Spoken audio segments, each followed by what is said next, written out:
Hi friends, ഇന്ന് നമുക്ക് ഉള്ളിവട എങ്ങനെ ഉണ്ടാക്കാൻ നോക്കാം. ഉള്ളിവട പലരും ഉണ്ടാക്കുന്നുണ്ടാവും, പക്ഷേ ഈ രീതിയിലാണോ നിങ്ങൾ ഉണ്ടാക്കുന്നതെന്ന് എനിക്കറിയില്ല.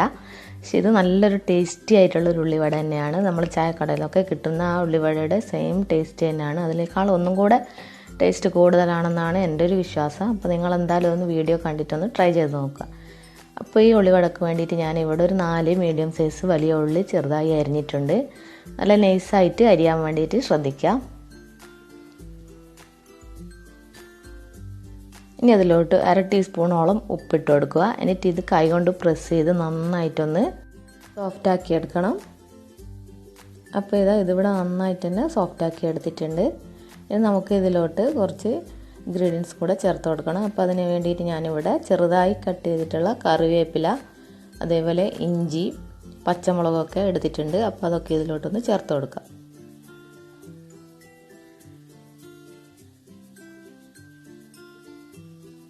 ഒരു 3 പച്ചമുളകാണ് ഞാൻ ഇതിലോട്ട് എടുത്തിട്ടുള്ളത്. അതേപോലെ ചെറിയൊരു കഷ്ണം ഇഞ്ചി. നമുക്കിതിലോട്ട് 1/2 ടീസ്പൂൺ മുളക് പൊടി, 1/4 ടീസ്പൂണോളം മഞ്ഞൾപ്പൊടി, ഒരു 1/4 ടീസ്പൂണോളം ഗരം മസാലപ്പൊടി, 1/4 ടീസ്പൂൺ ചെറിയ ജീരകം പൊടിച്ചത്.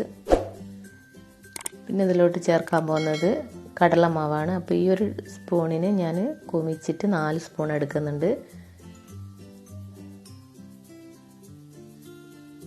ആ സെയിം സ്പൂണിൽ തന്നെ 2 സ്പൂൺ മൈദ,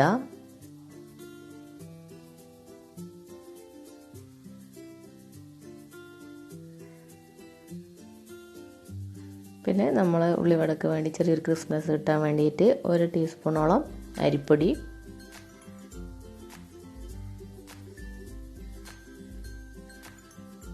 ഇനി ഇതെല്ലാം കൂടി നന്നായിട്ടൊന്ന് കുഴച്ചെടുക്കണം. കുഴച്ചെടുക്കുമ്പോൾ വെള്ളം ഒട്ടും തന്നെ ചേർക്കരുത്. നമ്മൾ ഉള്ളിയിൽ നിന്നുള്ള വെള്ളത്തിൽ നിന്ന് വേണം ഇത് കുഴച്ചെടുക്കാൻ വേണ്ടിയിട്ട്. അതേപോലെ ഇത് കുഴച്ച് കഴിഞ്ഞാൽ മാവ് ഉള്ളി കവറായിട്ടൊന്നും കാണൂല. അങ്ങനെ ഉള്ളി പുറത്തോട്ടായിട്ട് തന്നെ നിൽക്കണം. അപ്പോൾ എന്നാലാണ് കറക്റ്റ് ആ ഉള്ളിവടയുടെ ഒരു സ്ട്രക്ചർ കിട്ടുള്ളൂ. അതേപോലെ ഇതിൽ ചേർത്തിട്ടുള്ള മുളക് പൊടിയുടെയും ഗരം മസാലപ്പൊടിയും അതേപോലെ മഞ്ഞൾപ്പൊടിയുടെ ഒക്കെ അളവ് നിങ്ങൾക്ക് വേണമെങ്കിൽ ജസ്റ്റ് ഇപ്പോൾ 1/4 ടീസ്പൂൺ എന്നുള്ളടുത്ത് 1/2 ടീസ്പൂൺ ആക്കുക, 1/2 ടീസ്പൂൺ എന്നുള്ളടുത്ത് 1 ടീസ്പൂൺ ആക്കുക. അതൊക്കെ നിങ്ങളുടെ ഇഷ്ടത്തിനനുസരിച്ച് മാറ്റാം. അപ്പോൾ ഇതിവിടെ നന്നായി കുഴച്ചെടുത്തിട്ടുണ്ട്. ഈ ഒരു സ്ട്രക്ചറിൽ വേണം നമുക്ക് ഉള്ളിവടയുടെ കൂട്ട് കിട്ടാൻ വേണ്ടിയിട്ട്. ഇനി നമ്മൾ കൈകളിലിട്ട് ജസ്റ്റ് ഒന്ന് പ്രസ് ചെയ്തതിന് ശേഷം തിളച്ച എണ്ണയിലോട്ട് ഇട്ട് കൊടുക്കുക. എണ്ണയിൽ ഇട്ട് കൊടുത്തതിന് ശേഷം നമ്മൾ മീഡിയം ഫ്ലെയിമിൽ വെച്ചിട്ട് വേണം ഇത് ഫ്രൈ ചെയ്തെടുക്കാൻ വേണ്ടിയിട്ട്. അല്ലെങ്കിൽ ഉള്ളി വേവില്ല, അപ്പോൾ കടലമാവിൻ്റെ ഒക്കെ ചോയ വരും.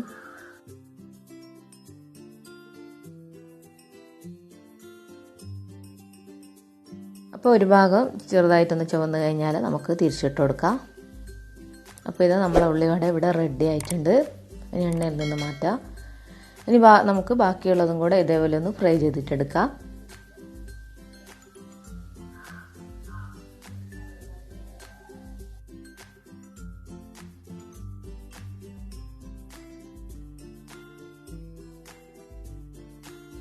അപ്പോൾ മുഴുവനായിട്ടും ഞാനിങ്ങനെ ഫ്രൈ ചെയ്തെടുത്തിട്ടുണ്ട്. അപ്പോൾ എല്ലാവരും ഇതൊന്ന് ട്രൈ ചെയ്ത് നോക്കണം. നിങ്ങൾക്ക് എന്തായാലും ഇഷ്ടമാവും. നമ്മൾ പെട്ടെന്നൊക്കെ ഉണ്ടാക്കിയെടുക്കാൻ പറ്റുന്ന നല്ലൊരു ഉള്ളിവട തന്നെയാണിത്. അപ്പോൾ നിങ്ങൾ ട്രൈ ചെയ്ത് നോക്കിയതിന് ശേഷം കമൻറ്റ് അറിയിക്കുക. അതേപോലെ ലൈക്ക് ചെയ്യുക, ഇഷ്ടമായിട്ടുണ്ടെങ്കിൽ അതേപോലെ ഷെയർ ചെയ്യുക. പിന്നെ സബ്സ്ക്രൈബ് ചെയ്യാത്ത ആരെങ്കിലും എൻ്റെ ഈ ചാനൽ കാണുന്നുണ്ടെങ്കിൽ ആ സബ്സ്ക്രൈബ് ബട്ടൺ ഒന്ന് പ്രസ് ചെയ്യുക. അപ്പോൾ ഒരു ബെല്ലൈക്കൺ കാണും. അതിൽ ബെല്ലൈക്കൺ പ്രസ് ചെയ്യുമ്പോൾ 3 ഓപ്ഷൻ കാണും. അതിൽ ഓൾ എന്ന ഓപ്ഷനും കൂടെ ഒന്ന് പ്രസ് ചെയ്യുക കേട്ടോ. അപ്പോൾ അടുത്ത റെസിപ്പി ആയിട്ട് കാണാം. താങ്ക്